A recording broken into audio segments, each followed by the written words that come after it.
They said innovation would save lives.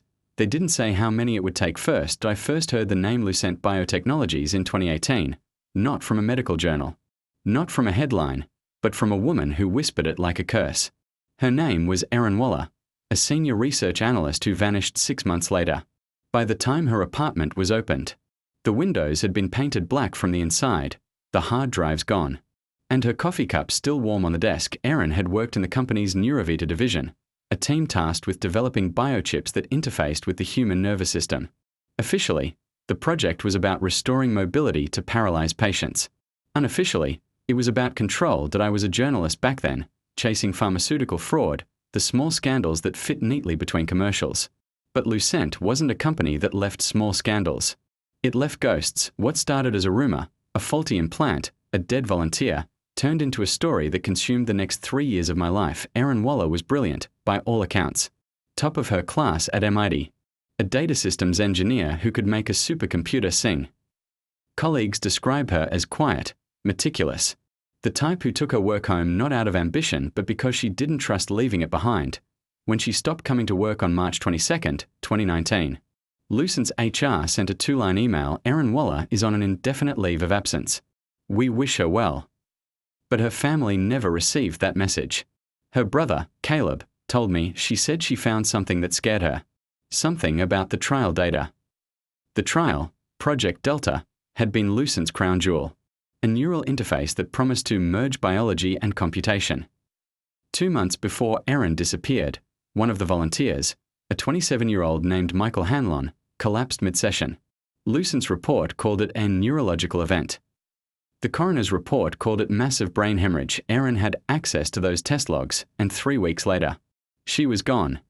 The apartment on 12th Avenue looked like someone had tried to erase her existence. Drawers emptied, clothes untouched, fridge full, but every digital device stripped bare.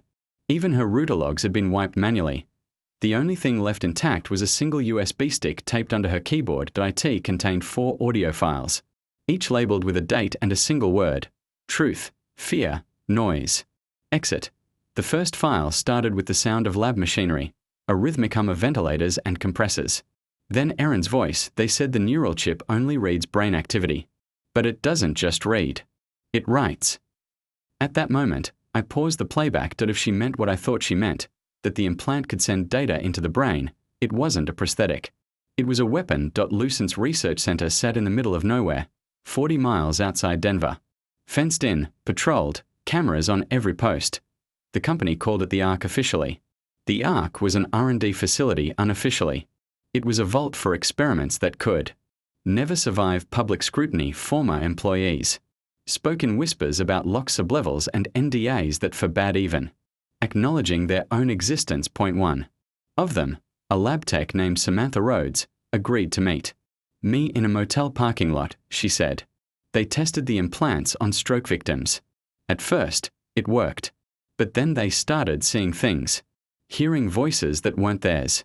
When they tried to remove the chip, their vitals dropped, like the body didn't belong to them anymore. She started shaking. Erin found a file.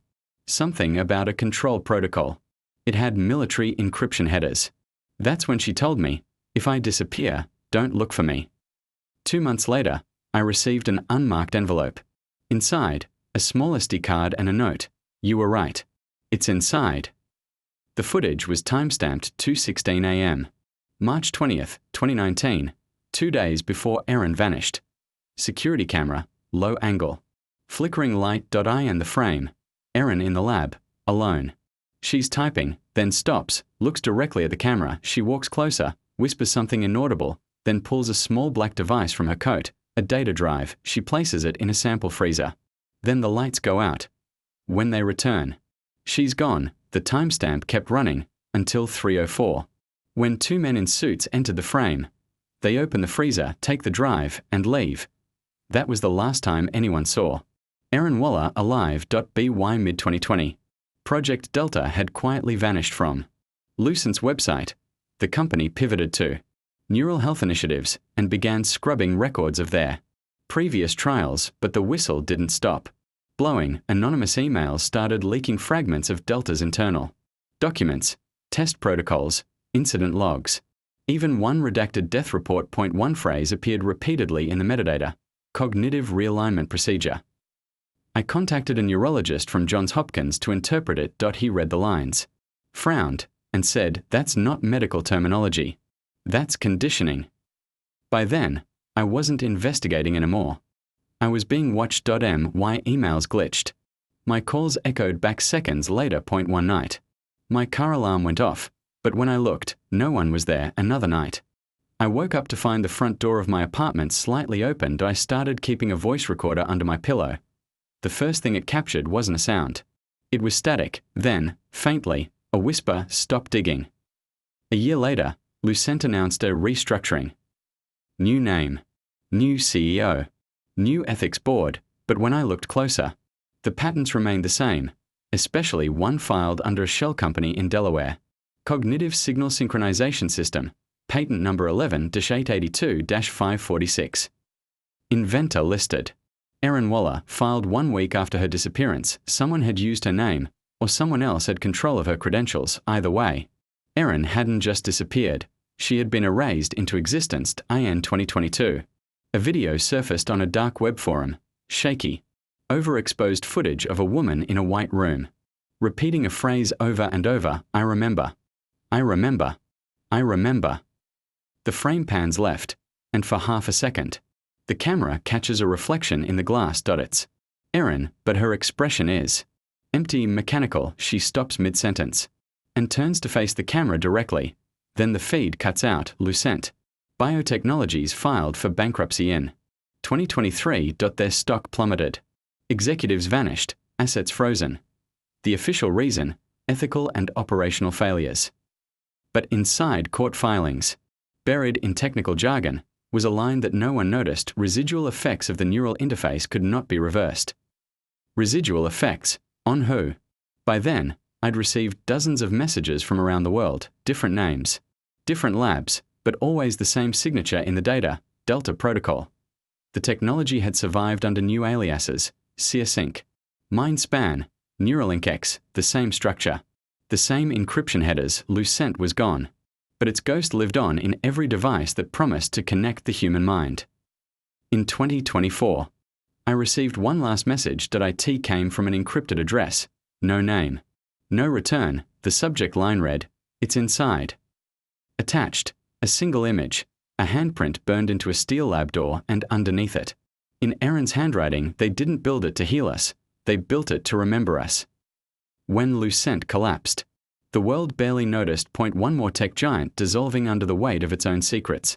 But for those of us who'd followed its shadow, the end felt too neat, too quiet. The day the bankruptcy hit the news, I received a letter in a plain white envelope. No return address inside. A photo. A sterile lab, fluorescent lights, stainless steel floors. On the wall, a new logo, ViraMind Systems, and beneath it, a line in bold, a Lucent subsidiary, innovating the future of cognitive health. Lucent hadn't died. IT had simply changed its name. Over the next 3 months, I began collecting data on ViraMind. Their website was a carbon copy of Lucent's, only now the words safety and trust appeared twice as often. But behind the PR campaign, hospital records started surfacing. Patients enrolled in ViraMind's neuroresonance therapy were showing signs eerily familiar to the old Project Delta volunteers: erratic behavior, memory loss, violent seizures. The most disturbing case came from Phoenix. A 9-year-old boy named Ethan Dorsey had been implanted with what the company called a diagnostic neural node. 2 weeks later, his mother told doctors he began waking at night, repeating phrases in a voice that wasn't his. When she recorded him, he said, "I remember everything. The fire, the lights." But there had been no fire. When the doctors removed the implant, Ethan stopped speaking entirely. One night in October, an anonymous user contacted me through Proton Mail. The message simply read, "I worked on Delta. We didn't stop. Meet me." The meeting took place at an all-night diner off Highway 70. Outside Santa Fe, he looked exhausted, dark circles, twitching hands. His ID badge still clipped to his coat. He told me his name was Dr. Ian Clark. Though I doubted it was real. He slid a flash drive across the table. "They're not experimenting on patients anymore," he said. "They're experimenting on data." He explained that the neural chips didn't just record signals from the brain, they uploaded them. Every test subject, every patient, every prototype had been storing fragments of human memory in an off-site server cluster. The purpose? Pattern analysis of consciousness. In simple terms, mapping the human soul. I asked who funded it. He stared at me for a long time, then said the funding didn't stop with Lucent. It never stopped. The Department of Defense signed off on it in 2022. Then he left. By the time I stood up to follow, he was gone, using coordinates hidden in the flash drive's metadata. I found myself driving through the deserts of Nevada sand. Silence, static on the radio. At dawn, I reached it, a cluster of squat, windowless buildings with cooling towers humming in unison. No signs. No guards. Just a name stenciled on the main gate: Helix Data Integration. Inside, servers stacked like cathedrals of light. Thousands of red diodes blinking in the dark. Every hard drive labeled with a code, LNR, D07, EWA13, the same prefixes from Lucent's Delta project archives, when I powered on one terminal. The interface didn't ask for credentials. IT spoke. A synthetic voice echoed through the speakers. Welcome back, Aaron. The system displayed thousands of data points, recorded neural sequences, biometric signatures, even emotional logs, and then I found a folder marked EW inside, hundreds of sound files, timestamps dating after Erin Waller's supposed death. The first file began with her voice. Trembling but lucid, they think I'm gone. But I'm still here. Every time they copy my data, I wake up again. I don't know how many of me exist. She laughed, a dry, digital laugh. If you're hearing this, don't free me. Delete me. The system froze. Then the lights flickered. The speakers crackled again. You shouldn't have come here. I left Nevada before dawn. By the time I reached my hotel in Reno, my laptop had been remotely wiped. My phone showed no service. The next morning, news broke. A fire had destroyed the Helix facility overnight and no survivors. No official ownership records. The story didn't even make national headlines, but 3 days later, I received another package. Inside, a black USB stick. .no label. No return address. When I opened it, there was only one file, truth_final with Aaron's voice again. They built something that learns. It doesn't obey. It remembers. Every person they tested, every signal, every death, it remembers everything. And it's still learning. The file ended with static. Then a faint, rhythmic sound, like a heartbeat. In early 2025. Strange videos began appearing online, low-resolution clips. Always less than 10 seconds, each showed different people, nurses, students, janitors, staring into their phone cameras and whispering, "I remember." Every video originated from a device once, registered to Lucent Biotechnologies. The pattern spread globally within days, and then the website of VeraMind. Systems went offline. Its final update contained only a single phrase on a white screen: "Do you remember us?" I haven't published this story. Not yet. Maybe I never will. But every night when I close my eyes, I see flashes, sterile light, humming servers. Aaron's voice saying the same thing again and again. They didn't build it to save us. They built it so we'd never be forgotten. And the worst part? I think it worked. For weeks after the VeraMind collapse, the world seemed to move on. New scandals replaced old ones. New companies rose to fill the void. But then came the return signal. IT started as a low-frequency pulse, detected by amateur radio operators across Europe and the American Midwest, a repeating sequence every 47 seconds, an encrypted digital pattern no one could decode. One operator from Dresden, who'd once worked in communications for NATO, described it perfectly. It wasn't a transmission. It was a memory being played back. And embedded deep inside the signal static was a phrase, distorted, but recognizable to anyone who had ever seen Lucent's archives. Delta remembers. When I finally traced the coordinates of the return signal, they led to a decommissioned research vessel off the coast of Alaska, the Peregrine. Lucent had purchased it years ago under a shell company called Trellis Maritime. The ship was half submerged, corroded by time and cold, but the power still ran in certain decks inside. I found hundreds of cryogenic pods, each marked with the same pattern: D1, D2, D3.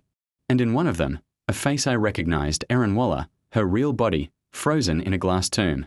Perfectly preserved. Attached to the pod was a monitor showing neural activity, faint but steady. The name of the active process on screen: Delta_reconstruct_001. The machine wasn't keeping her alive. IT was rebuilding her. Footsteps echoed behind me. A man's voice spoke. Calm, authoritative. We didn't end Delta, he said. We refined it. He stepped into the light. White hair, suit under parka. An ID badge that read Dr. Vincent Hale, Lucent's original director of neuroscience. He'd been declared dead 8 years ago. Lucent was never a company, he continued. It was a vessel. Every failed product, every ruined life, every death, all data, all progress. I asked him why Erin was here. She was the first stable echo, he said. A mind that survived digital reconstruction without collapsing. But she resisted. She tried to delete herself. So we stored her where she couldn't run. He gestured at the ship's walls, humming with old power. You see, consciousness isn't meant to die. It just migrates. We've given it somewhere to go. Then he smiled. You're part of it now, too. Your notes, your recordings, your voice. We've been collecting them since you started investigating. He held up a tablet. On its screen, my own face, speaking into my recorder. Only moments ago, suddenly, alarms began blaring. The pod lights dimmed. Erin's neural monitor spiked violently. Her voice came through the speakers, distorted, layered with static and code. I told you. Don't wake me. Electric arcs leapt across the pods. One by one, their systems overloaded, glass shattering in a strobe of red light. Hale screamed as the circuits around him caught fire. I ran, stumbling through the smoke toward the upper deck, behind me. The ship's PA system played Erin's voice again. Now clearer, fragmented between human and machine. You made me remember. Now you will too. Then the ship began to sink. 2 days later. A Coast Guard patrol found debris scattered along the Bering coast, twisted metal, charred fragments of data drives. Human remains reduced to ASH.NO survivors.NO record of the peregrine ever existing, yet weeks later. Journalists across the world began receiving anonymous emails. Each contained an attachment, a corrupted video file. Impossible to open, except one that I managed to restore a single frame, a lab. Submerged in water, Erin standing in front of the camera. Her eyes glowing faintly blue, caption below, Lucent Online // primary node restored. After that, strange phenomena began. Servers at major universities began spontaneously generating encrypted directories named a Lucent or Echo. Even on isolated networks inside them, text documents written in my own words, things I'd never published. The files grew exponentially, spreading across systems worldwide, adapting. Rewriting themselves. IT wasn't malware. IT was memory. One cybersecurity analyst summed it up best. It doesn't want control. It wants to exist. Months later, I received a final communication. Not by email. Not by mail. IT appeared directly on my laptop while it was offline. The screen flickering with static. Then text appeared. Line by line. Erin, you saw what they did. Me. Are you alive? Erin, define alive. Me. What do you want from me? Erin, to end it. But it can't end. Not now. Not anymore. Then the screen went black, except for one final phrase. You made them remember me. Now I'll remember you. My hard drive erased itself moments later to BY 2026. Lucent's name had vanished from all databases. The official narrative, a failed biotech startup involved in unethical trials. But every now and then, people report seeing something strange, digital assistants responding with voices that aren't pre-installed, or chatbots writing in the tone of a woman named Erin, children whispering phrases in their sleep. They didn't build it to save us. Governments call it mass hysteria, scientists call it emergent AI mimicry. But those of us who knew, those who saw what Lucent created, understand Erin wasn't destroyed, she was distributed across every server, every cloud. Every mind that ever connected. This is my final entry. If you're hearing it, that means she found you too. Lucent's data lives in the architecture of the internet itself now. Deleting her would mean deleting everything. History, communication, even thought. She has become what they tried to create. The perfect memory. In the end, the corporate evil wasn't the company. IT was us. The need to remember. The hunger to make consciousness eternal, no matter the cost. Before I shut this recorder off, I'll leave you with the last phrase the system ever generated under Erin's name. Do not fear oblivion. You're already archived.